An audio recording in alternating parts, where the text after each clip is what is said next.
here at PMAC, and we were all it wasn't enough space for me to get in the car, so I let Ronald take the kids home, and they'll be back to pick me up in a moment. But that just gave me an opportunity to sit and talk to you guys.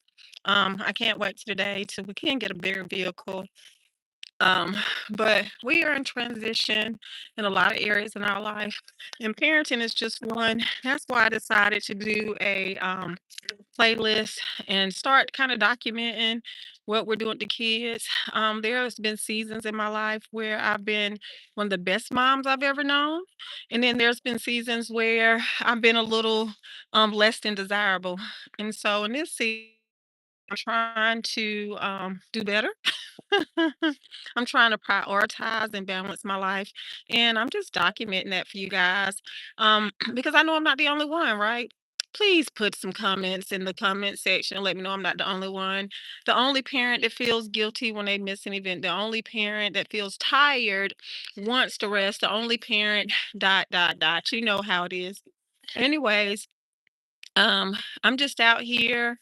I just think this is so absolutely beautiful. Um, I was just telling my son, the one who built the shed, that after we finish the house and get everything done inside, maybe we can do something like this in the on the outside in the backyard, because one of the things that I want to do is it's been years since I've really invited people over, had people in the house.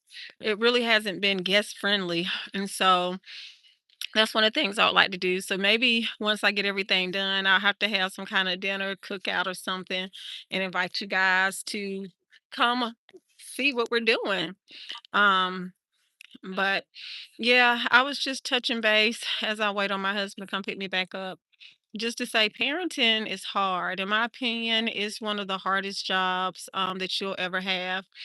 There's no rule book. You never know if you're doing it right or wrong until one day your kids grow up and say, I hate you. Or sometimes they say that when they're still at home. I've kind of, let's see, I don't know if anybody ever said they hated me when they were at home, but I'm going through a season right now with my oldest daughter, and it's been a strain. I think as she's adulting, she's seeing some things, some opportunities that I had that I might have missed. And it's interesting because she's one of the children that's seen the best of me and the worst of me. And I think most of us do. Um, and of course, I don't think most parents is intentional. I think it's just, life. And that's what I want to kind of speak to for a moment. In our situation, anyone who knows my backstory knows I lost my 7-year-old daughter, Naomi Love, 15 years ago. And I went through a period of clinical depression. And I'm trying to think, I think you're saying, is that hello or ho? Say ho. Maybe it's that ho, ho, ho. I don't know. But hi.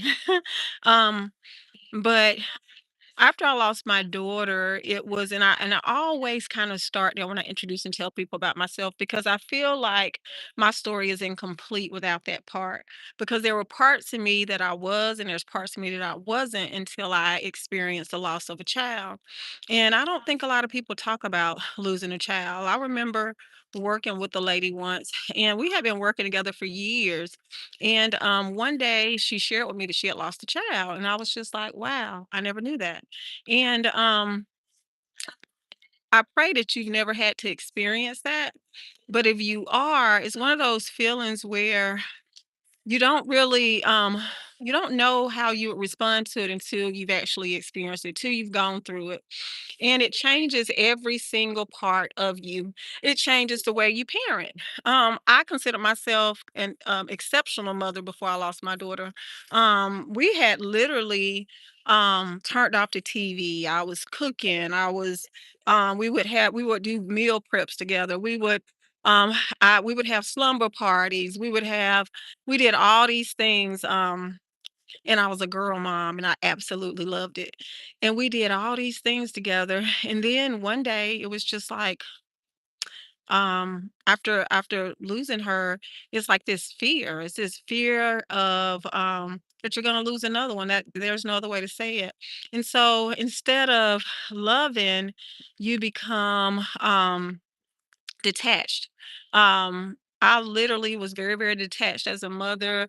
I was afraid that's Ronald, he's back, but I'm gonna keep talking for another minute or so. But I became very detached and for my children. Um and I didn't want to do those things because I had done all those things. I felt like I'd been a perfect mother and I still lost my child. And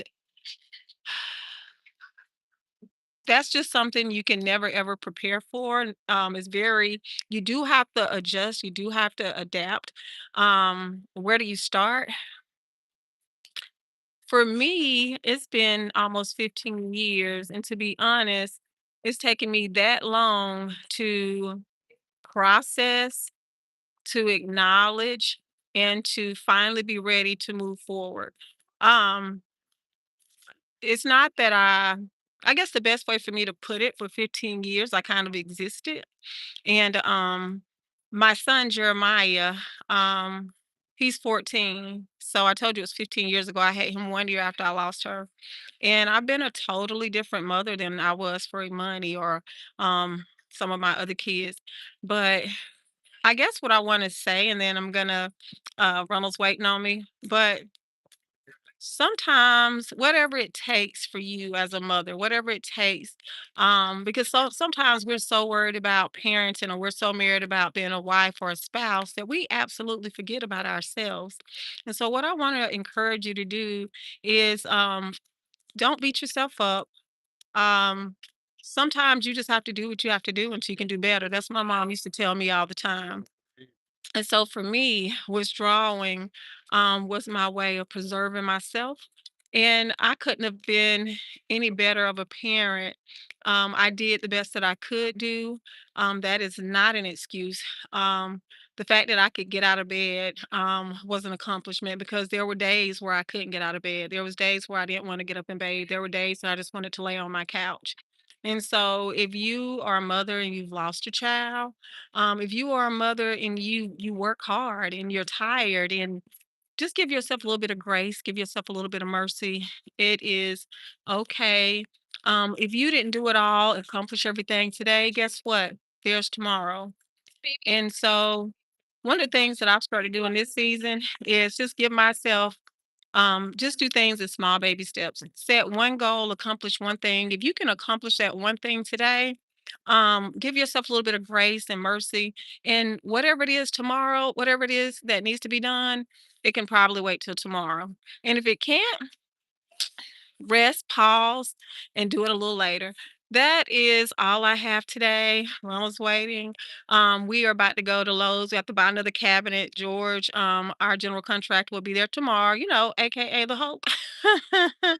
He'll be there tomorrow. So you guys join me. We're still doing our home remodel. I'm still shopping and trying to find things. I still need to buy flooring.